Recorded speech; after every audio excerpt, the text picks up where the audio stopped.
Okay, hi everyone. So I am just gonna do this again. I was kicked off of Instagram uh, in the middle of my live. So for those of you who are joining me again or for the first time, my name is Odessa. I am a womb wellness coach, and I help doulas, practitioners, healers, walk through the process of healing their own reproductive health and informing their clients how to work through their own womb health issues. And today I wanted to talk with you about traditional medicine and why I think that it's failing women. And I can only talk from my own experience primarily, and then the experience of the clients that I have worked with. And as a Black woman, as a woman of color, as a melanated woman who has given birth once in the hospital and 3 times at home, there was a stark difference between both experiences. And it's important that I stress the fact that we are in the era of J. Sims, and J. Sims is known as the father of gynecology, and the father of gynecology worked on African slaves that he rented, doing numerous operations and procedures on them without anesthesia, then turned around and did the work on white women in the hospitals with anesthesia. And so this is just the kind of environment that this development of medicine has taken, right? So when I figured this out, when I came to this conclusion and this understanding, when I started to observe again how the doctors were referring to me, referring to my counterparts, referring to my clients, it began to make more sense, right? But like the other part of that is just, women going into the hospitals, going into the doctor's appointments, and just feeling rushed by their primary caregivers, not feeling safe sometimes with their primary caregivers, not being heard, not receiving enough information. There's nothing like going to see your doctor and feeling like a burden. You know what I mean? Like, nobody wants to feel like a burden, and nobody wants to feel gaslit either, And this is something that I hear quite often when I'm working with my infertility clients, when they're telling their doctors about what they're experiencing and, what's going on in their bodies, and they're not believing it. Same thing with, clients who have extremely chronic conditions and have been working with their doctors trying to figure out what's happening, and giving the doctors like the play-by-play of what's happening in their bodies, and their doctors are saying, no, that's not what you're experiencing. So it's like, many people, many women, specifically women, are forced to take their own health into their own hands, because outside of being prescribed, outside of being prescribed pills, outside of being prescribed hormone therapy or surgeries, there really isn't much. Now doctors are starting to say a little bit more, okay, well, maybe you should try to change your diet a little bit, or do some, stress reduction and stuff like that. But, their training is very much specific to science and pharmacology, not necessarily to holistic and natural liberties. And so, there are doctors who are in published, documents, on scientific sites, who say that women are being prescribed too many hormonal interventions, and and it's very detrimental for their health, and there needs to be more natural medicine. And this is, for me, before coming to this understanding and crossing this information, this is how I was feeling. I just remember feeling extremely territorial over my body when I was in the hospital. I remember not liking, feeling as though I wasn't being heard.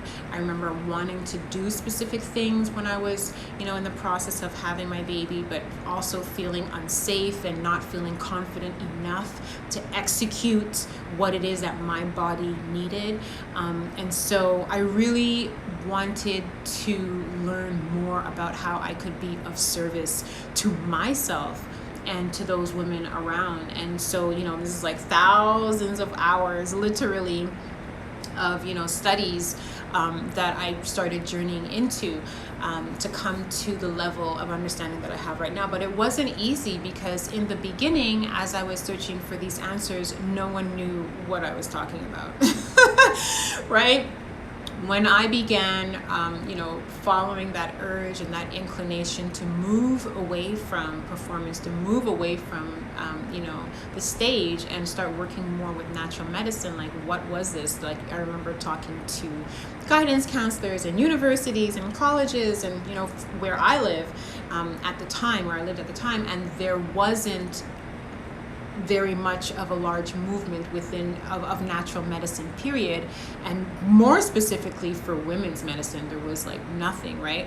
And I just wanted to be a resource for myself, and I've always been naturally the person to share those resources with the people around me. And so that's where that impetus came from, that desire, to do that work. And so, as I started, walking through the process, it was lonely because it's like, okay, well, is this real? Is anybody going to believe what I'm doing? Am I going to get results?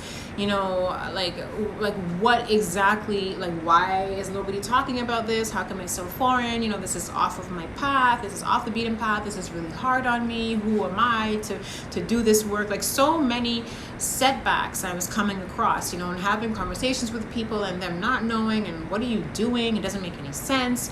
Like there were a lot of different, questions that I was having on myself. I remember especially when I was like changing my diet, my family, my grandmother was like, you vegetarian? You like meat? Like there were really, oh my gosh, the setbacks, the personal setbacks, as well as the social, setbacks were just, they really, put a number on me. But the results that I was getting from the work that I was doing became worth it. Like I grew up, with irregular menstrual cycles, with a lot of different, inconsistent and inconclusive diagnoses from the doctors about what they thought I had, maybe PCOS, maybe endometriosis, like who knew what in heaven's name was going on with me.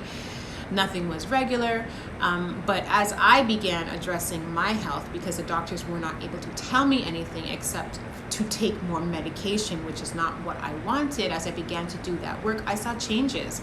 My mood was better, my cycles were shorter, they weren't so heavy, they were starting to stabilize themselves. I was beginning to love my body, my female body, my feminine body, my organs, my breasts, my womb. I was having a different experience with them, and I was beginning to fall in love. It was just beautiful.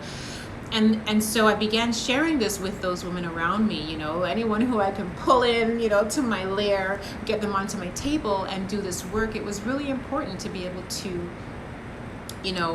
have them experience it, because, it validated the work that I was doing, all the studies and the passion that I had to do the research, but it was also showing other women that there are other ways, there are other things that you can do. And it was really, for me, when I had my last child and I was struggling with postpartum depression, and I was able to use the tools that I have, use the tools that I spent so many years, studying and honing and working on with my clients. I was able to use them on myself, and I really, really believe that, it was a huge piece of my being able to come through the severe level of, postpartum depression I experienced. Nobody wants to talk about these kinds of things, but that's what it was, and that's what I experienced. And so, this is it's a vehicle of change for women. Because when we are looking at what's happening in the hospitals now, when we look at, how, the amount of complaints, the amount of gaslighting, the amount of traumatic experiences that women are experiencing, that they're going through, that we're talking about, that they're not healing from, that they're living with, that they're projecting on other people, it's really getting out of control. It's like we can name all of the different kinds of things that, that we're hearing about, that we ourselves have experienced. There's medical kidnapping, there's birth rape, there's, there's a whole, bunch of things, that I can get into. But like, this is what really started to push the envelope, when it came to doing this work, because women need safe spaces. like that's just the nature of the feminine energy. Feminine energy requires a level of safety and security within a structure to be able to fill the space, to be able to fill the void, right? That's just the nature of feminine energy. Everybody has feminine and masculine. But for women, we exude, or for people who identify as feminine or as women, there's a level of being able to exude this feminine energy and really proliferate and expand into the environment that you're in and affect everyone around you in a really positive, beautiful, loving, nourishing way. And if you don't feel secure, safe, and sound, if you don't feel as though your foundation is able to hold you up while you work your magic, you can't perform, right? And so sometimes, we're living with unresolved trauma inside of our bodies, and so we're living with these, triggers and these reactions and these responses, and we're always anxious and we can't seem to respond and all of the things, and we just have never even experienced what it's like to feel safe, right? Until someone shows it to you. And sometimes even when it's shown to you, it's so foreign that you don't accept it. You go back looking for the instability and the discomfort and the, high tension and high stress, right? And so for a woman to flourish, for the feminine energy to flourish, she needs to feel safe. And to be able to come back to the self. That's really where we are right now. We need to come back to the self. I really wanted to, I really wanted to stress the fact that this work has shown me how much women need the security from putting themselves first. You are first. You and your health are a priority. How many times do I have conversations with women and they're like, well, and this is happening and that is happening and the list is going on and the things that are, and they're just like, well, I'm just taking care of everybody else right now. It's like, okay, but wearing this badge of martyrdom is not a sign of honor. It's not, please, it's not, and at some moment, I think we've all done it. If not everyone does do it, but many recover from it or recognize, the level of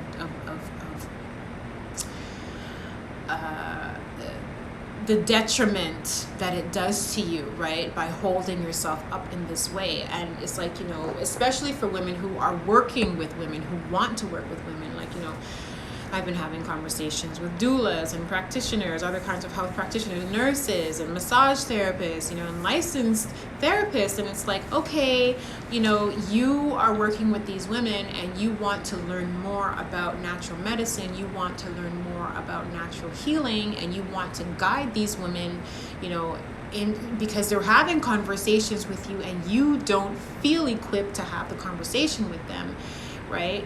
And it's like, to be able to support women, yes, we have male practitioners who are very empathetic, but as a woman, if you haven't gone through a healing, if you don't understand this particular work of healing the menstrual cycle, of getting a woman to sit into her yin, of get into her alignment, if you can't experience it in your own body, right? Not just have a conversation with it, but if you can't face your own stuff and deal with it in your own body, how can you help others, right? You're so busy helping others from a theoretical perspective, but in true practicality, your beingness is not there. Your level of understanding, your level of knowingness, of presence is not there. So that self-priority is so crucial. It's so key. For myself, I see it. When I remember, there are times when I'm trying to help my children, but I feel like I'm hopping around, hobble along Jones, and it's only when I really was like, no, I'm going to stop and I'm going to spend the next month, 2 months focusing on my own issue, my own problem, and I was able to see, oh my goodness, I'm feeling stronger, I'm feeling healthier, and I'm more effective when how I'm working with them. I'm less stressed, I'm less anxious, I'm less irritable. So this is important, also knowing that you can be your own doctor, and sometimes you have to become your own doctor because of how you are not feeling heard when you are speaking to your primary caregivers. You know, the kind of gaslighting that you're experiencing, the kind of trauma that you have to live with and, you know, kind of just continue going through life with.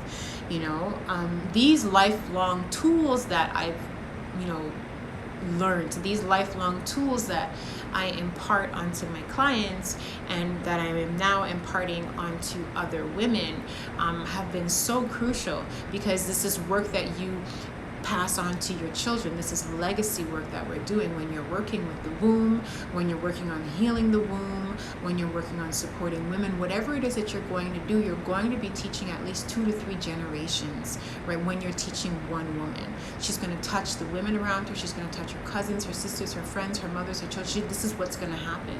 And so when we can recognize that the work that, you know, midwives do, the work that herbalists do, the work that natural healers have been doing for millennia, since the beginning of time, because medicine, traditional medicine, quote unquote, is new.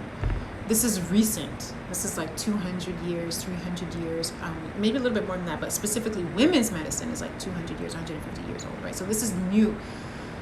This is new, using these synthetic, you know, medications and all of this stuff like that. All of the work that was done before, you know, by the midwives, by the herbalists, by the healers, by the energy workers, you know what I mean? This is the real medicine, and everybody has a right to know this medicine. Everybody has a right, because when you take that medication that your doctor is giving to you and you don't feel right, you know something is off, right? It's important for you to follow that. It's really important for you to follow that and not feel as though you have to continue because this is what your doctor gave you. No, you don't have to. You need to have more conversations with them. You need to get second and third opinions, and then you need to get it together, right? And so this is really like my own field work. You know, my experience of being out there doing the work for myself, experiencing these with myself, the gaslighting, you know, like really just going through it all, you know, and especially as a practitioner, especially as, you know, a naturopath, as a registered natural therapist practitioner, as a doctorate of natural medicine, as a massage therapy candidate, you know what I mean, as a womb wellness practitioner, as a licensed health professional, you know, I recognize for myself, like when I have been in my lows of not being able to get my own health together, I have felt like an imposter. Like, who am I to be able to be helping these women? Although I know that the work is supporting them. But if I'm not doing the work myself, you know, like there was a moment with, like, you know, remember a few years ago, but there was a moment where I was like, okay, sis, like you have to get it together. You cannot be here talking about this work and not know it. Like, you cannot be, you know, just flying by learning the information but not actually doing, you know, getting up and doing the practical things, you know what I mean, that are going to get your health in order.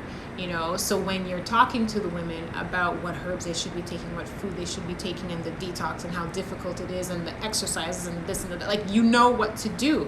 So practitioners, like, let's get it together. You know what I mean? Like, we need to get it together so that we can be effective. Do you see what's going on in the world?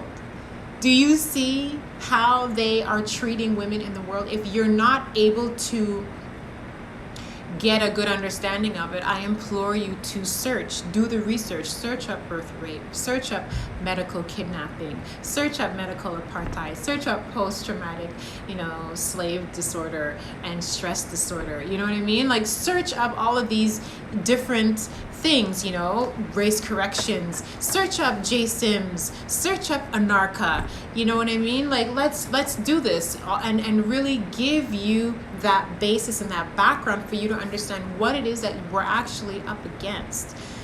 So, is traditional medicine failing women? Personally, I think yes. I think that there are still doctors, nurses, and other kinds of practitioners who are working in the traditional, hospital setting, who are very, very caring and concerned about the health of women. But then there is a level of, self-righteousness that comes in, or a level of like, I've done it, I know it, so just trust me. But a nuanced level of like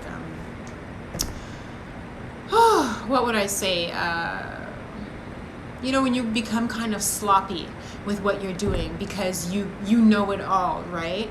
Or neglect, with how, or negligence with how you're working. And this is what we're seeing. This is where we're hearing about women going into the hospitals with their births and losing the opportunity to give birth because of how the doctors set them up, right? We hear that it costs more money to have a C-section. We hear that, it's easier to schedule so that doctors can, leave their appointments early. We know that, coming in for your appointment at the end of the day, your doctor might speed up the process. We know that asking, specific questions, your doctor might tell you they don't know because they don't want to answer you. I myself have had that experience of speaking to, my doctor, my surgeon, about, an area of the body and nerves in that area, and talking about like that specific area that was being worked on. And she legit said to me, I don't know what you're talking about.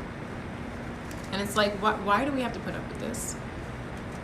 Why do I have to feel as though I'm speaking to a primary caregiver, and and I have to think to myself, is this person competent?